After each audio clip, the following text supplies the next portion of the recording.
প্রান্তীয় সংগঠন হৃদয় স্পন্দন বাংলাদেশ শ্রমিক কল্যাণ ফেডারেশন সিন্ধুনা ইউনিয়ন শাখা থেকে আয়োজিত আজকের এই অনুষ্ঠানে উপস্থিত রয়েছেন সম্মানিত উপজেলা দায়িত্বশীল জনাব ফরিদুর রহমান, উপস্থিত সম্মানিত শ্রমিক কল্যাণ ফেডারেশনের ইউনিয়ন সভাপতি জনাব ফরিদুর রহমান, উপস্থিত বাংলাদেশ জামাত ইসলামী হাতিবান্ধ প্রদেশ সরকার কম পরিষদের অন্যতম সদস্য মাওলানা মিরাজুল ইসলাম,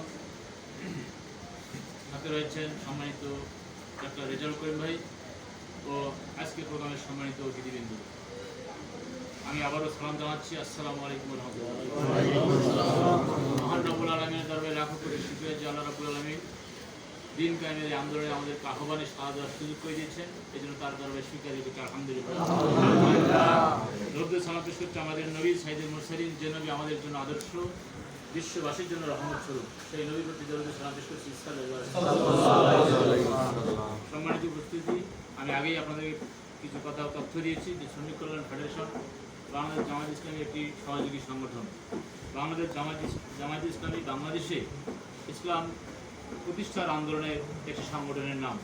সেই সংগঠনের সহযোগী সংগঠন হচ্ছে শ্রমিক কল্যাণ ফেডারেশন। এই শ্রমিক কল্যাণ ফেডারেশনের উদ্দেশ্য হচ্ছে বাংলাদেশে ইসলামিক শ্রমনীতি বাস্তবায়নের আন্দোলন করা, ইসলামিক শ্রমনীতি বাস্তবায়নের আন্দোলন করা। আমাদের দেশে ইসলামিক শ্রমনীতি আছে? ইসলামিক কোনো ইসলামিক শ্রমনীতি আছে, কিন্তু সেটা প্রয়োগ নেই বাংলাদেশে। আজকে দেখেন যে আমরা যারা শ্রমিক, আমাদের চেহারাগুলোতে সবসময় ধুলা মরি না। আমাদের চেহারাগুলো, আমাদের পরিশ্রমের একটা ছাপ আমাদের শরীরের মধ্যে আছে। আমাদেরকে পরিশ্রম করা হয়, সকালে সূর্য ওঠা থেকে শুরু করে সূর্য ডোবা পর্যন্ত আমাদের কাছ থেকে পরিশ্রম নেওয়া হয়, কিন্তু সবচেয়ে অবহেলিত আজকে শ্রমিক সমাজ। আমাদের হক, আমাদের অধিকারের কথা এখানে সংবিধানে লেখা থাকলেও বাস্তবে তা নাই। আমাদের আজকে শ্রমিকদের অধিকার কে যে কেড়ে খাচ্ছে এরা আমরা নিজেও জানি না, কে কারা যে খাচ্ছে এরা আমরাও জানি না। অথচ বাংলাদেশে যত বড় বড় বিল্ডিং আছে, যত শিল্প কারখানা আছে, বাংলাদেশের যে উন্নতির যে আপনার পিরামিড আছে, সমস্ত কিছু হচ্ছে শ্রমিকের ঘামের ওপর, শ্রমিকের রক্তের ওপর। এই শ্রমিকরা যদি মাঠে কাজ না করতো, দেশ কি চলতে পারতো? চলতে না। বাংলাদেশ, আমি আগে বলছি, বাংলাদেশটা যাদের টাকায় চলছে সেটা হচ্ছে শ্রমিক, আর হচ্ছে যা প্রবাসে যারা শ্রমিক, দেশীয় শ্রমিক এবং প্রবাসে যারা শ্রমিক, এই দুই শ্রেণীর লোকের টাকা দিয়ে বাংলাদেশ পরিচালিত হয়। আর এই দেশের এই শ্রমিকদের গায়ের ঘাম ফেলানো ঝরানোর টাকা দিয়ে এদেশের তথাকথিত বুদ্ধিজীবী যারা, তথাকথিত যারা সুশীল সমাজ, যারা তথাকথিত বড় বড় চাকরিজীবী, আমলা, সচিব, ডিসি, এসপি, এই সমস্ত ব্যক্তিবর্গরা তারা নতুন নতুন জামা কাপড় পরে তারা বড় বড় প্রাসাদে বসবাস করে, আর আমরা সবসময় অবহেলিত থাকি। সম্মানিত উপস্থিতি, আমরা যে শ্রমিক হিসেবে পৃথিবীতে আছে, এটা থেকে আমাদের মন খারাপ? আল্লাহ রাসূল সাল্লাল্লাহু আলাইহি ওয়াসাল্লাম হাদিসে বলেছেন যে একজন টাকাওয়ালা মানুষ অর্থাৎ একজন ধনী মানুষ আর একজন গরিব মানুষের মধ্যে পার্থক্য, একই আমল করবে দুজনে, ইনিও নামাজ রোজা করবে আর উনিও নামাজ রোজা করবে, যত ভালো কাজের সব কিছু যদি সমান সমান হয়, তারপরেও ওই যারা ধনীওয়ালা মানুষ তাদের 500 বছর আগে গরিবরা জান্নাতে যাবে। 500 বছর আগে জান্নাতে যাবে গরিবরা। আল্লাহ রাসূল সাল্লাল্লাহু আলাইহি ওয়াসাল্লাম বলেছেন যে শ্রমিকের গায়ের ঘাম শুকানোর আগে তার মজুরি দিতে হবে। তিনি বলেছেন শ্রমিক হচ্ছে আল্লাহর বন্ধু। কার বন্ধু?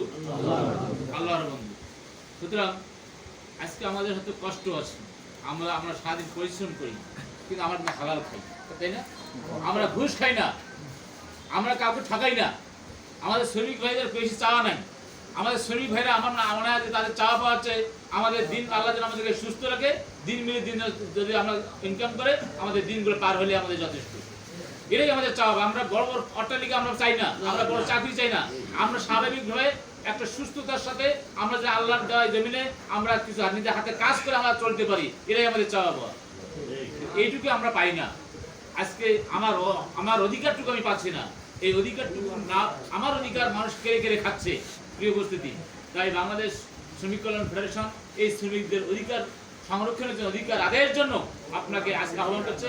আপনি যদি সচেতন না হন, আপনি যদি এখানে উদ্যুক্ত না হন, তাহলে আপনি তো আপনার অধিকার থেকে বঞ্চিত থাকবেন আজীবন, সারা জীবন। আজকে আমি বলছি একজন রিক্সা চালকের কাছে, রিক্সা চালকের সাথে মানে যে ব্যবহার করা হয়, একজন শ্রমিককে আমি দেখছি চায়ের দোকানে মেসিয়ার সাথে এমন ব্যবহার করা হয়, মানে মেসিয়ারটা ওটা মানুষের নয়, বুঝি মানে আমাদের মানুষের নয়। মেসিয়ার টেবিল অপরিষ্কার কেন, গ্লাস অপরিষ্কার কেন, পরিষ্কার পানি নাই কেন, শালা ব্যাঠা, কত বিশ্রী ভাষায় কথা আসে একজন শ্রমিক দেখে। শুধু সে একজন রিক্সা চালকের সাথে এমন ভাষায় কথা বলা যে সেই রিক্সা চালকটা মানুষ না।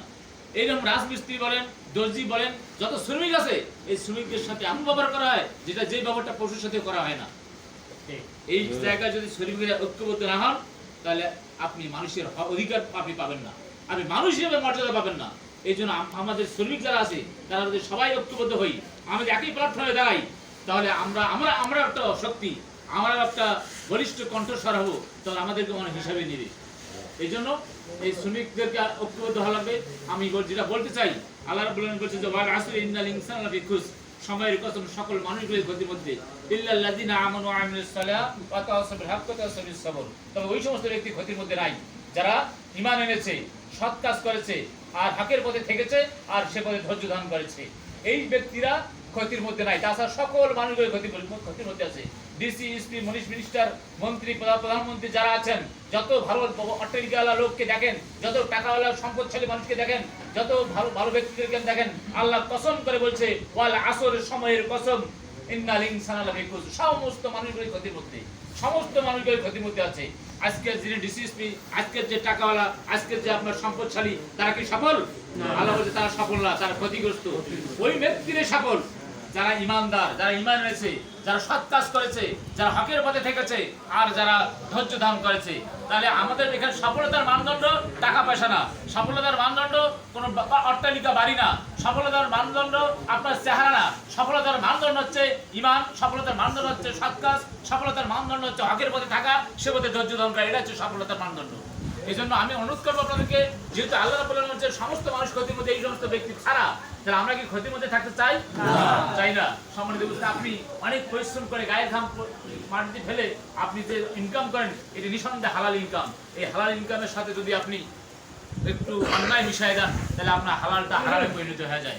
আপনি ব্যবসায়ী, আপনি ব্যবসা করতে গিয়ে আপনার 50 টাকা লাভ হয় হালাল উপায়ে, কিন্তু আপনি অসৎ উপায় অবলম্বন করলে আপনার 100 টাকা লাভ হবে বা 1000 টাকা লাভ হবে। এই অসৎ উপায় অবলম্বন করে আপনি 1000 টাকা ইনকাম করে আপনি যে জীবিকা নির্বাহ করবেন সেটা হবে হারাম, আর সেটাই জীবিকাটা আপনাকে জাহান্নামের দিকে ঠেলে দিবে, আপনি ক্ষতিগ্রস্তদের মধ্যে অন্তর্ভুক্ত হবেন। অনুরূপভাবে একজন রিক্সা চালক যদি একজন যাত্রীকে ঠকায়, তাহলে সেই রিক্সা চালকের সাহায্যে গায়ের ঘাম ফেলানোর যে টাকা, এই টাকাটা হারামে পরিণত হয়ে গেল। অনুরূপভাবে একজন রাজমিস্ত্রি যদি একটা মালিকের সাথে কন্ট্যাক্ট করে সেই মালিককে যদি ফাঁকি দিয়ে সে কাজ করে, তাহলে সেই মালিকের এই গায়ের ঘামের টাকাটাও হারাম হয়ে গেল। আমরা কি চাই আমাদের টাকাগুলো নষ্ট হয়ে যাক, আমাদের ইনকামগুলো নষ্ট হয়ে যাক, আমাদের আমলগুলো নষ্ট হয়ে যাক? আমরা চাই না। যেহেতু চাই না, সেহেতু আল্লাহ যেহেতু আমাদেরকে পৃথিবীতে প্রেরণ করেছে তার গোলামি করার জন্য, আমি আল্লাহ বলছি, আল্লাহ কাছে আমাদের চাওয়া পাচ্ছে, আল্লাহ আমাদের সুস্থ রাখে, আল্লাহ যেন আমাদেরকে সম্মানের সাথে পৃথিবীতে চলার তৌফিক দান করে। এইটুকু যদি পাই আর এইটুকু যদি আমরা শুকরিয়া আদায় করি, তাহলে হয়তো আল্লাহ আমাদেরকে তার সফলতা আমাদেরকে দিয়ে দিবেন। আর যদি আমি আল্লাহর সাথে হারাম মিশ্রিত করি, আমার পৃথিবীতে কষ্ট হলো, গায়ের ঘাম পড়লো, আর পরকালে আমাদেরকে জাহান্নামে জ্বলতে হবে। এটা কি আমরা চাই? চাই না। ইসলামে যেমন শ্রমিকের অধিকার আছে, এমন মালিকেরও হক আছে। মালিকের যেমন অধিকার আছে, শ্রমিকের যেমন হক আছে। ইসলামে যেমন স্ত্রীর হক আছে, স্বামীরও যেমন হক আছে। স্ত্রীর অধিকার আছে, স্বামীরও অধিকার আছে। সন্তানের হক আছে, পিতামাতার কর্তব্য আছে। পিতামাতার হক আছে, সন্তানের কর্তব্য আছে। ইসলাম কমপ্লিট কোড অফ ল, একে অপরের উপর নির্ভরশীল। একজনের কর্তব্য, একজনের অধিকার। আপনার যেমন হক আছে, আরেকজনের অধিকার আছে। আরেকজনের যেমন অধিকার আছে, হক আছে, আপনার যেমন কর্তব্য আছে। ইসলামে এই নীতিমালা আছে, কিন্তু আমি এই নীতিমালা না জানার কারণে আমি নিজেই বিপদগামী হচ্ছি, আমি নিজেই অন্যায়ের সাথে মিশে যাচ্ছি। আমি সামান্য 10 টাকা ঠকায় একটা মানুষকে, আমি বাজার করতে গেছি, বাজার করে আমি যখন টাকা দিই 50 টাকা, 5টা 10 টাকার নোট দেওয়ার সময় একটা সেরা টাকা ভেতরে ঢুকে দিয়ে রাতের অন্ধকারে চালাই দিয়ে দিলাম। আর মনে করলাম যখন টাকাটা চললো, তখন আমি বেশি মনে মুসুরকে হাসি, যাই হোক সিএটা এখন চালাই দিলাম, আমি সফল। সম্মানিত বুঝতে, আপনি হাসতে পারেন, কিন্তু আপনার অবস্থা আপনি জাহান্নাম, আপনি এই টাকা 10 টাকা দিয়ে জাহান্নাম কিনে নিয়েছেন, আপনি জানেন না। অনুরূপভাবে একজন রিক্সা চালককে আপনি আপনাকে উভয় নিয়ে গেল, নিয়ে যাওয়ার পর যদি আপনি তাকে জাল টাকা দিয়ে আপনি যদি প্রতারণা করেন, তাহলে আপনার অবস্থা কি জান্নাতে হবে? হবে না। এই জন্য সামান্যতম 10 টাকা 20 টাকা ঠকায়া আপনি জাহান্নাম ক্রয় করে নিলেন, জান্নাত আপনার হারাম করে নিলেন। এটাকে আমাদের জন্য কাম্য না। প্রিয় উপস্থিতি, শ্রমিক কল্যাণ ফেডারেশন, আমি মনে করি এই আজকে আয়োজন, এই আয়োজনে প্রতি মাসে একটা প্রোগ্রাম হয়, একটা প্রোগ্রাম, বেশি না। প্রতি মাসে যদি আমরা একটা প্রোগ্রাম হই, এইরকম আলেম ওলামা নিয়ে এসে যে আমরা এই শ্রমিকের অধিকার সম্পর্কে, আমার হক সম্পর্কে, আমার দায়িত্ব সম্পর্কে যদি আমি একটু কোরআনের আলোচনা শুনতে পারি, হাদিসের আলোচনা শুনতে পারি, আমি ইসলামের কিছু কথা শুনতে পারি, এটা মন্দ হবে কি? আমরা চাই কিনা? তাই আমি অনুরোধ করবো কমপক্ষে যারা শ্রমিক কনফেডারেশন দায়িত্ব হিসেবে প্রতি মাসে কমপক্ষে একটা প্রোগ্রাম যদি এখানে সাকসেস হয়, তাহলে আমাদের যারা শ্রমিক হয়েছে তাদের এই শ্রমিক ভাইদের জানে, যাতে এই শ্রমিক ভাইরা যাতে সার্থক হয়, এই আন্দোলনে এসে, সংগ্রামে এসে নিজেকে পরিশুদ্ধ করতে পারে, নিজেকে খালি যখন মুসলমান বানাইতে পারে। আমরা সবাই পৃথিবীতে অনেক কষ্ট করতেছি, গায়ের ঘাম ফেলতেছি, রক্ত ঝরতেছি আমার স্ত্রী পুত্রের জন্য, সন্তানের জন্য। আজকে আমি একাকার দিন রাত সবসময় মাঠে পড়িয়েছি 2 টাকা ইনকামের জন্য, কিন্তু আমি কোন দিকে যে জাহান্নামী হয়ে যাচ্ছি আমি নিজেও জানি না। আমি জান্নাত আমার জন্য হারাম হয়ে গেছে আমি নিজেও জানি না। এই জন্য ইসলামী আন্দোলনের সাথে সম্পৃক্ত হন, শ্রমিক কল্যাণ ফেডারেশনের সাথে সম্পৃক্ত হন। যদি হন তাহলে শ্রমিক কল্যাণ ফেডারেশন আপনাকে জাহান্নামের পথ থেকে আপনাকে ডাইভার্ট করে জান্নাতের পথে পরিচালিত করার জন্য অঙ্গীকারাবদ্ধ। আসুন আমরা সবাই মিলে যাতে ইসলামী শ্রমনীতি বাস্তবায়নের জন্য আমরা নিজেকে ইসলামী আন্দোলনের একজন সৈনিক, রাসূলের একজন সৈনিক তথা ইসলামী শ্রমিক কল্যাণ ফেডারেশনের একজন মানসম্মত কর্মী হিসেবে নিজেকে তৈরি করতে পারি। এই আহ্বান রেখে সবাইকে আজকে প্রোগ্রামে আসার জন্য ধন্যবাদ জানিয়ে আমার কথা শেষ করছি। আসসালামু আলাইকুম ওয়া রাহমাতুল্লাহ।